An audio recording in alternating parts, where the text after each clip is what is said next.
Welcome. Let's continue our excursion into these issues of Christian ethics.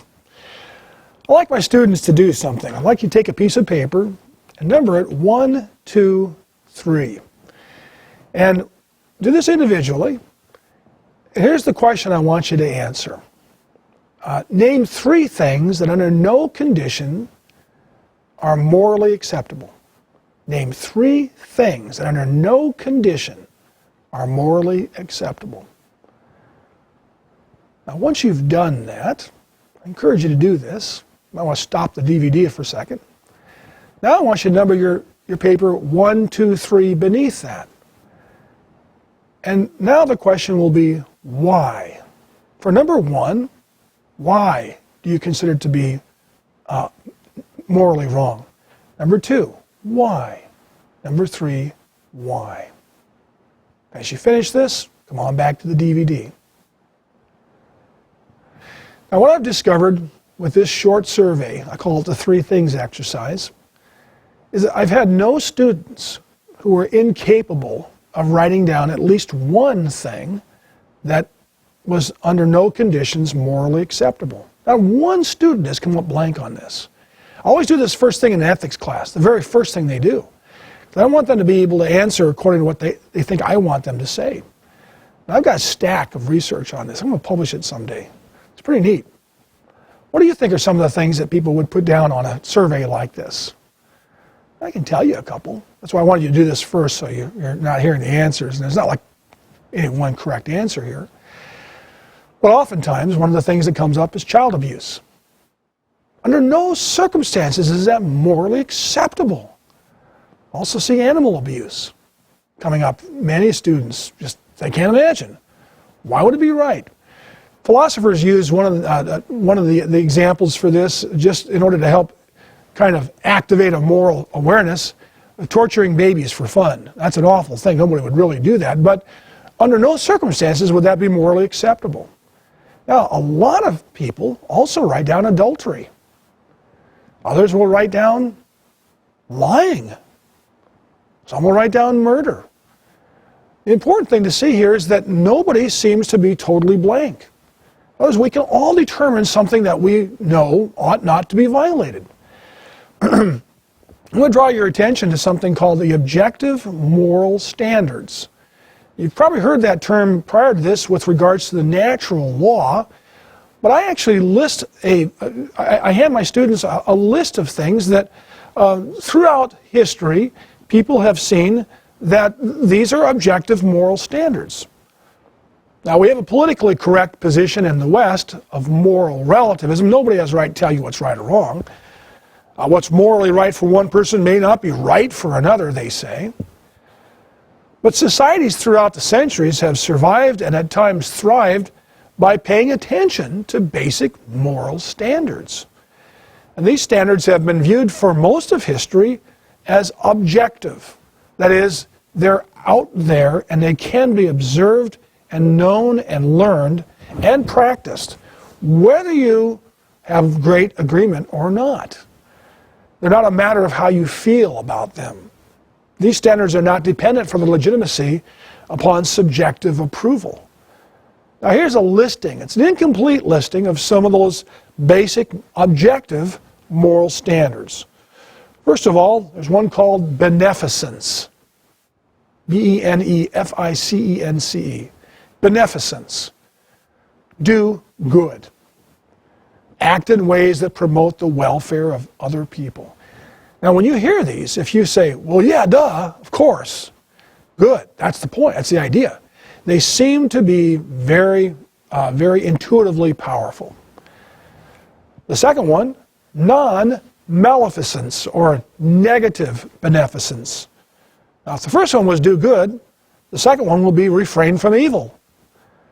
Act in ways that do not cause needless harm or injury to other people. Again, of course, you think about that, well, of course we have to follow that. A third one is utility. Act in such a way as to bring about the greatest benefit and the least harm. It's kind of putting the two together, isn't it? Beneficence and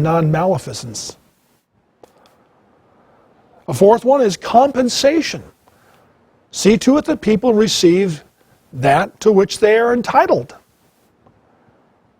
The entitlement principle in economics is that what a man earns in a moral and just manner, he is entitled to.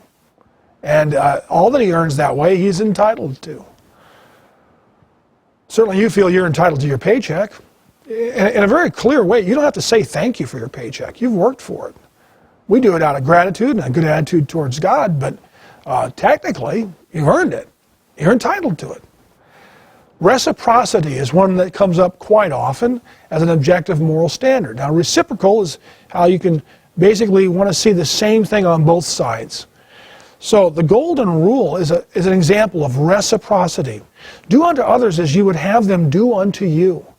And another way of looking at this is by the Golden Rule. Refrain from doing unto others that which you would have them refrain from doing unto you. Now, I don't know about you, but that's the one I learned first. Mom and Dad acted and told me, he said, when you behave this way, you would not want someone to act this way. My dear grandson, who loves to be heard, will sometimes start talking when others are talking. Now, he's still a little guy, he's only 4. I was trying to teach him how to be polite. How do you like it when somebody's talking when you're talking?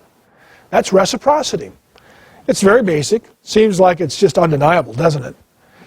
Another principle that's an objective moral standard is the one called autonomy. Now let's don't get all up in arms about this. Autonomy can be a source of problems when it has no limits. I would submit that ethics really is about what are the limits of autonomy. But autonomy in its healthy sense is that people ought to be able to be self-determining. Rational individuals ought to be able to plot the course of their own lives. Freedom of choice is to be protected when its exercise does not violate another objective standard. Another standard would be reparation. Right the wrongs you've done to others. If you damage something, pay for it to be fixed. Make it right. Another one is gratitude. Express your thankfulness, your appreciation in word and in deed when somebody does something for you. Another one is a group of them called familial duties, or duties to your family. Care for your children, care for your parents, care for your brother and your sister, care for your elderly relatives, and educate your children. Who could squirm out of this one? You couldn't. You've got kids, you're supposed to educate them, care for them. Another one is fidelity. Keep your vows. Fulfill your promises. Honor your contracts.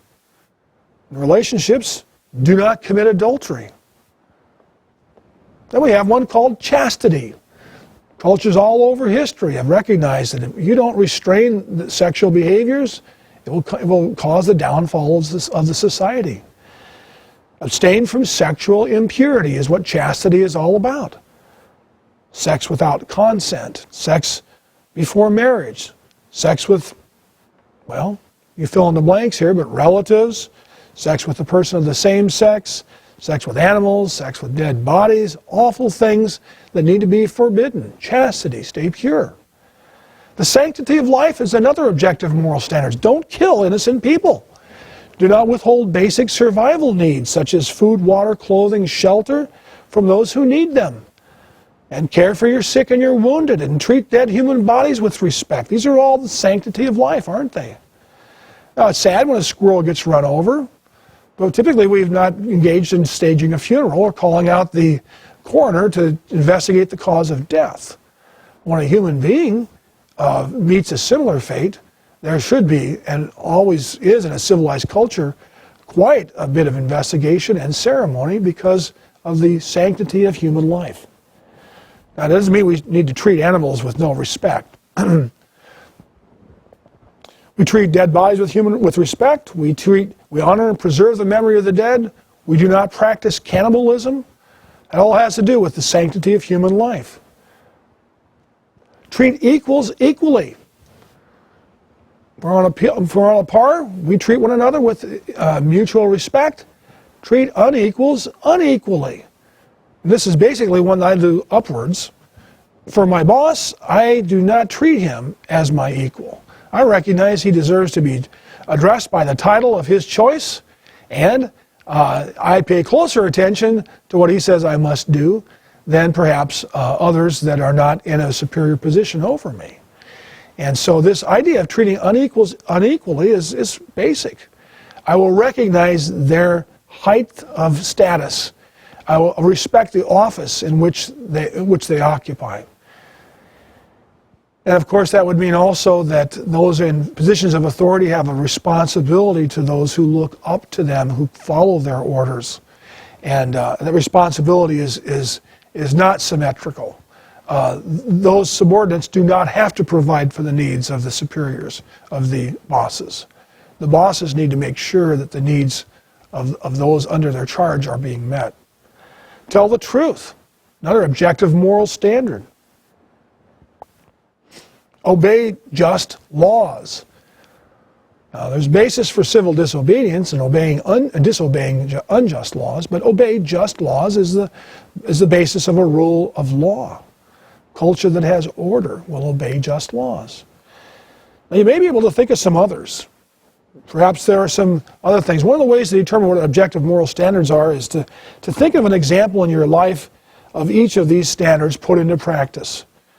And also ask yourself, would you be better or worse off if the standard was ignored? Another way of determining what an objective moral standard is to imagine two cultures, identical in every way except for one obeys a particular moral standard and the other one doesn't. Trying to predict the health and prosperity and stability of that culture 50 years forward helps us to recognize what the objective moral standards are. Now, these objective moral standards, I'm not saying that they never can be violated. In certain cases, we know it's okay to tell something that's not true. We have examples in the Bible of Rahab. She's never condemned for lying about the spies. But she knew there was a greater good. It was the protection of her own family and fidelity to the people of blessing. Spiritually aware somehow that this was God's chosen people. And I want to be on their side, not against them. But without that, she would have been wrong in telling a lie. So objective moral standards are not necessarily absolute. Some of them may very well be absolute. The point is that they're objective. They stand and they must be obeyed unless you can show that a greater or more stringent moral standard needs to be obeyed in order to, and so you have to break a smaller moral standard. We're not necessarily saying these are absolutes. When one practices ethics using objective moral standards, she recognizes special conditions, and he assumes that all things being equal, certain moral standards will agree to be binding upon all. I'm also not saying that these are based upon religion. Our Christian understanding is that God's Word teaches these moral standards. But a person who has not been taught by God's Word can still be held accountable for these objective moral standards. However, we discover as we study religions that they indeed do provide strong support for those. May the Lord help us. We'll want to be sure, before I finish, we'll want to be sure as we view the ethical deliberations of people that they're not trampling on any one of these moral standards. And if they find it necessary to trample on one of them, you could question how good their system really is. This is one of the indictments of egoism.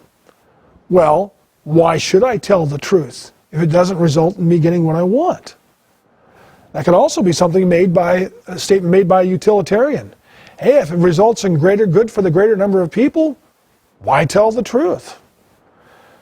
Fidelity, keeping your vows. Well, that might not always be most pleasurable for me. And so we find that certain ethical approaches just tend to throw these things out the window. When you throw these standards out the window, where do you stop? So may the Lord help us.